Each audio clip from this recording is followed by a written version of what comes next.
Você já parou pra pensar sobre a pré-história cearense?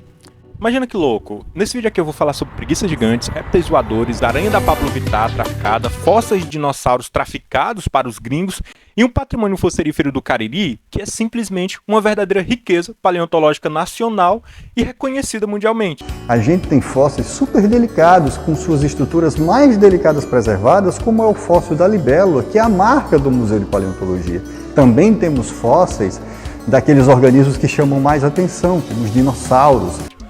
Hoje, vamos viajar juntos para descobrir que o Ceará não é só forró, praia e gente inteligente, mas também tem uma pré-história muito massa. O que chamamos hoje de Ceará foi um território que já era habitado muito antes da galera começar a escrever. Isso porque quando a gente fala em pré-história, geralmente associa a um período antes da invenção da escrita. Pinturas em pedras, lendas, objetos esquisitos, tudo isso pode ser e são fontes históricas. Então por que diabos falamos em pré-história no sentido de que não existia história antes da escrita? Bora entender isso? Bora desmistificar essa problemática desse termo pré-história? Garanto que você vai se surpreender com a riqueza histórica e paleontológica da Terra da Luz. O homem faz história desde sempre, não só depois que o Gutenberg inventou a prensa. Na verdade, o termo pré-história tem suas problemáticas e retrata uma visão positivista que acaba excluindo várias culturas e até povos nômades que não usam a escrita ou a utilizam de formas diferentes da que conhecemos. Isso porque, no século XIX, existia uma noção de que a história só poderia ser feita por meio de documentos escritos. Tinha que ter um documento escrito. E assim, todos os acontecimentos anteriores ao surgimento da escrita ficaram conhecidos como pré-história. Com isso, alguns historiadores, inclusive, criticam esse termo e usam, por exemplo, os termos como antes da história escrita. Essa visão eurocêntrica da história acaba deixando outras civilizações na sombra. Por que só consideramos o Brasil parte da história depois da invasão dos portugueses?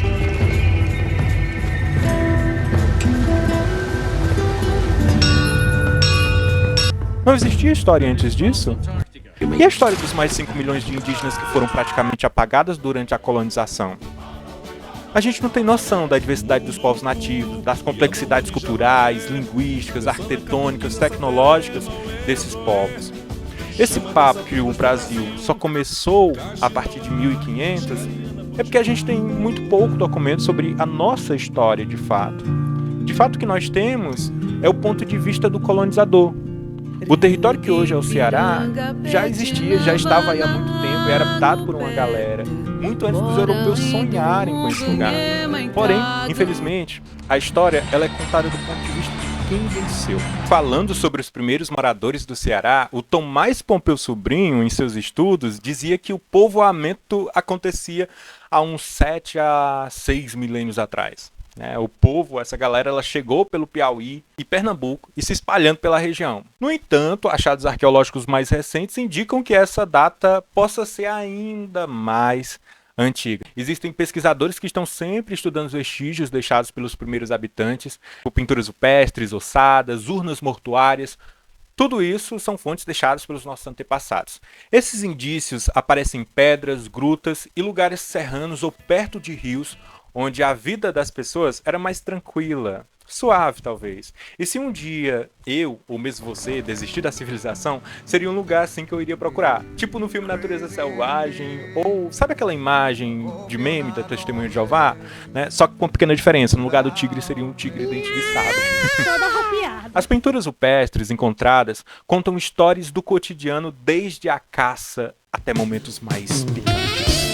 Porém, em muitos casos, os significados desses desenhos geométricos ou simbólicos ainda são um mistério. Inclusive, têm ocorrido recentes estudos em novos sítios arqueológicos no Ceará, pelo Instituto do Patrimônio Histórico e Artístico Nacional, que realizou pesquisas em 5 sítios arqueológicos no município de Poranga, nas localidades de Sítio Novo, Fazenda Saco, Arraial, Pitombeira e Baixa Grande. São em cima desse morro, em busca de uma caverna onde existem figuras pré-históricas. Isso mesmo que você está escutando. Figuras de seres humanos que viveram aqui há milhares de anos. Então, nós vamos lá ver, catalogar, vamos marcar, tirar as coordenadas geográficas, porque aqui em Poranga, para quem não sabe, nós temos aqui inúmeros sítios arqueológicos. E como esse aqui é um sítio ainda recente, novo, que ainda não teve a ação destrutiva do ser humano. E falando em história, o Ceará é um prato cheio de fósseis. A Chapada do Araripe, no Cariri, é tipo um tesouro de fósseis de dinossauros de mais de 100 milhões de anos. Tem até pterossauros, répteis voadores. Aliás, o fóssil mais completo encontrado no Brasil é do pterossauro Tupandactylus navinis, que povoava os céus há 115 milhões de anos. E esse nosso pterodátilo estava no poder de contrabandistas. Apesar do Tupandactylus navigas não ser uma espécie nova para a ciência, este cearense é o que se encontrava com a maior parte dos ossos, inclusive crânio, pós-crânio associado, ainda em articulação e com a preservação de tecidos moles, como a crista cefálica e o bico de queratina. Incrível isso, né? Esse réptil voador de médio porte possuía uma envergadura de 2,5 metros e teria vivido no período Cretáceo inferior, há cerca de 115 milhões de anos. Outro caso de pterossauro traficado é um fragmento da espécie de pterossauros, também da bacia do Araripe, na década de 1990. Essa peça ela acabou ilegalmente na Bélgica, sendo exibida no Museu Real de Ciências Naturais, em Bruxelas, e de acordo com o coordenador do Laboratório de Paleontologia da Universidade Regional do Cariri, o Álamo Saraiva, o crânio é de um tapejarídeo, que viveu entre 220 e 116 milhões de anos atrás. O tapejarídeo tinha uma crista grande, talvez bem colorida no alto da cabeça, e não possuía dentes. Inclusive, paleontólogos dizem que esse fóssil é extremamente raro, e nesse caso, ele estava muito bem preservado. A crista do animal, inclusive. A crista parecia uma grande bandeira de pele sustentada por ossos muito finos. Infelizmente, existem vários fósseis em museus, em coleções particulares de gente rica no mundo, principalmente na Europa, que pertencem ao Brasil. Na verdade, esses fósseis eles foram traficados de forma ilegal da região do Cariri pelo contrabando de fósseis. Porém, a parte boa é que muitos desses fósseis eles são descobertos por publicações científicas ou em anúncios de venda. Só que sempre tem um lado ruim, né, que é o caso, a repartição, que é o processo burocrático de trazer esses fósseis ao Brasil, e em alguns casos isso dura anos. Um caso bem famoso foi o do fóssil do dinossauro Ubirajara jabutus, que virou símbolo de esforço brasileiro para recuperar itens contrabandeados. Vários pesquisadores eles subiram a hashtag pedindo a reivindicação, o retorno desse material para o Brasil, que retornou no dia 4 de junho de 2023. Né? Ele voltou após anos de negociações. O fóssil ele foi retirado ilegalmente da região do Cariri cearense na década de 1990. Estava no Museu Estadual de História Natural na cidade lá da Alemanha. Agora está no Museu de Paleontologia Plácido Cidades Nuvens, administrado pela Universidade Regional do Cariri, a URCA, na cidade de Santana do Cariri. O fóssil do Ubirajara jabutus é um fóssil peça única que servia de base para as primeiras descrições, a descrição original de uma espécie. Ela é descrita como uma espécie exótica, como uma espécie de crina nas costas e varetas saindo dos ombros.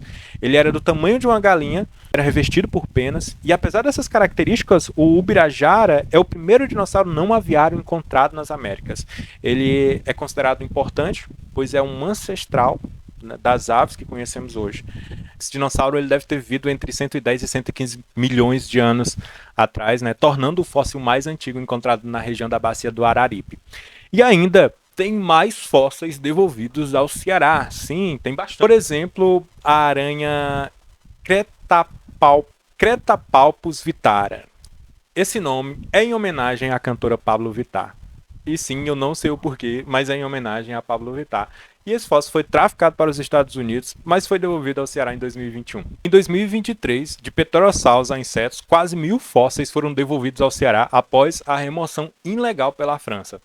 Eu estou falando muito da região do Cariri, mas, claro, é fantástica, isso é indiscutível. Mas, além disso, também são encontrados materiais paleontológicos em outras regiões do estado.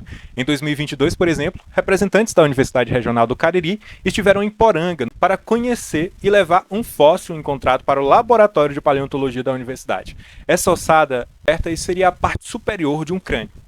Ela estava com os bombeiros civis, com o Jair de Pinho, e, segundo o Álamo Saraiva, esse fóssil seria de um animal pré-histórico que viveu no período quaternário, entre 600 mil e 6 mil anos atrás. Esse período era caracterizado por transformações, extinção de animais e começo de povoação humana no que hoje conhecemos como América do Sul. De acordo com um álamo, o fóssil ainda não tinha sido encontrado no Ceará. Esse fóssil ele tem características de um Coniculus sucipit, um ancestral do que hoje seria a paca, que é um mamífero e roedor noturno. Outra região muito massa é a Chapada do Apodi, que fica na divisa do Rio Grande do Norte, com fósseis de invertebrados e pegadas de bichos de antigamente. A gente está falando de animal que não existe mais, obviamente. Preguiças gigantes, tatus gigantes, tigres dente de sabre. Essa viagem no tempo é tão incrível que até a Unesco reconheceu e criaram o Geoparque Araripe, reconhecido em 2006, para proteger essa riqueza toda.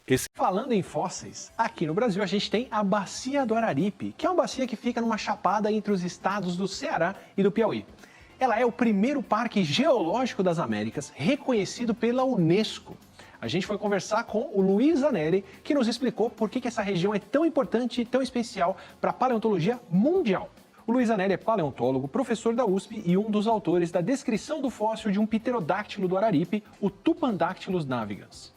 Olha, o Araripe, ele é muito interessante, porque ele guarda fósseis de um momento muito especial do período Cretáceo.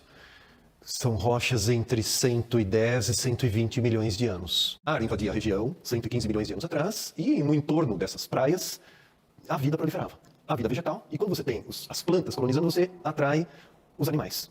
Bom, além disso, existiu o mar, então você tem também a vida marinha. Muitos peixes, animais associados à água, como crocodilos, tartarugas, animais pescadores, que são os répteis voadores, que nós chamamos de pterossauros. E, claro, muitos dinossauros, alguns deles insetívoros, porque os insetos proliferavam em toda aquela região costeira. Mas ela é ainda mais especial, porque o material que chegava até a praia muitas vezes flutuava para as regiões mais profundas. As regiões mais profundas de um corpo d'água, que normalmente é estratificado, a vida prolifera na superfície. Mas o fundo, sem muito movimento, se torna anóxico. Então os animais morriam, eram transportados, parte deles flutuava até as regiões mais profundas e afundava. Lá, sem oxigênio, não tinha os organismos que iam perturbar tudo, devorar as carcaças, espalhar os esqueletos e comer tudo lá. Então aquilo se tornou um cemitério super especial de animais pré-históricos. Por quê? Porque assim como os cadáveres encostavam no fundo, iniciavam processos de fossilização super especiais. Tão especiais que preservaram os tecidos musculares de um dinossauro. Preservaram o coração dentro de um peixe. O cristalino dos olhos de um peixe. É tudo material substituído. O cristalino não está mais lá. Mas ele foi substituído a nível molecular de modo tão precioso que existe lá uma réplica do cristalino dele, da musculatura. Então, eu vou ficando por aqui. Tchau. Beijo.